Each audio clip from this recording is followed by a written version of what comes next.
پیارے پیارے مکی مدنی مصطفیٰ صلی اللہ تعالیٰ علیہ وآلہ وسلم نے ارشاد فرمایا، لوگوں پر ایک زمانہ ایسا آئے گا کہ کسی دیندار کا دین محفوظ نہ رہے گا سوائے اس شخص کے جو اپنے دین کو لے کر یعنی اس کی حفاظت کی خاطر ایک پہاڑ سے دوسرے پہاڑ اور ایک سوراخ یعنی ایک غار سے دوسرے سوراخ یعنی غار کی طرف بھاگ جائے۔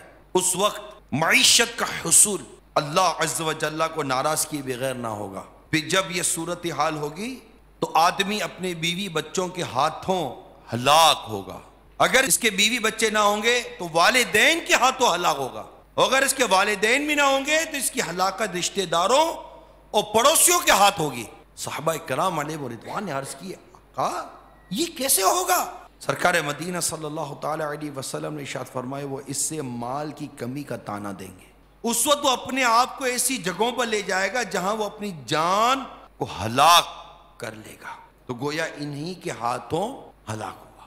ایک زمانہ ایسا آئے گا کہ اس کی مال کی کمی کی وجہ سے اس کو تانا دیا جائے۔ اسلامی بہنیں غور کریں، آپ کی زبانوں پہ یہ جملے ہوتے نہیں ہوتے؟ ماں باپ جملے بولتے، تو کیا کرتا کیا ہے، وہ دیکھ اس نے کتنا بڑا مکان بنا لیا، تو بھی تو کچھ کر، تو کچھ بھی نہیں کرتا۔ ارے خدا کے بندو، اللہ کا شکر ادا کرو، 2 وقت کی روٹی کھاتے ہو۔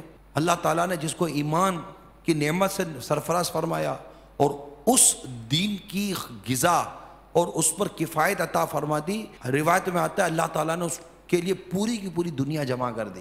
اب وہ کیا چاہیے؟ اپنی اولاد کو کسی کی گاڑی دیکھ کر تانا دیتے ہو، کسی کا بنگلہ دیکھ کر تانا دیتے ہو، کسی کے گھر کا ڈیکوریشن دیکھ کر تانا دیتے ہو، شوہر کو تانا دیتے ہو، کمانے والے کو تانا دیتے ہو، وہ بیچارہ دن رات محنت کر کر آتا ہے، اس کو تانا دیتے ہو کہ تو نے کیا کیا۔ اس کے ہاتھ میں رزق ہے، رزق تو اللہ کے دستے قدرت میں، جس کو چاہے جتنا دے دے، جس میں چاہے وسعت کر دے، جس میں چاہے تنگی کر دے، یہ تو اس کے دستے قدرت کے اندر ہے۔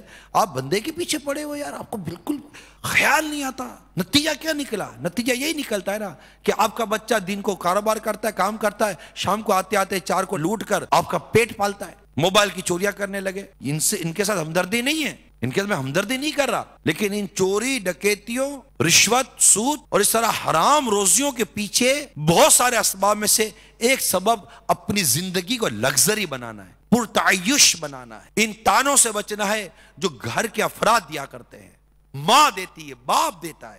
ارے نہیں دو یار، میں مان جاؤ مت دو۔ ہاں اللہ نہ کرے اگر بے روزگار ہے، کاروبار نہیں کرتا، ہڈ دھرم ہے، اٹھتا ہی نہیں ہے، کاروبار کے لیے نکلتا ہی نہیں ہے، تو اس کو سمجھاؤ بجھاؤ، اس کے ہل جل کرے، کچھ کاروبار کی کوئی صورت حلال اور جائز طریقے کی صورت بنائے، اللہ تعالیٰ اس کو اس کے حصے کا رزق دے گا۔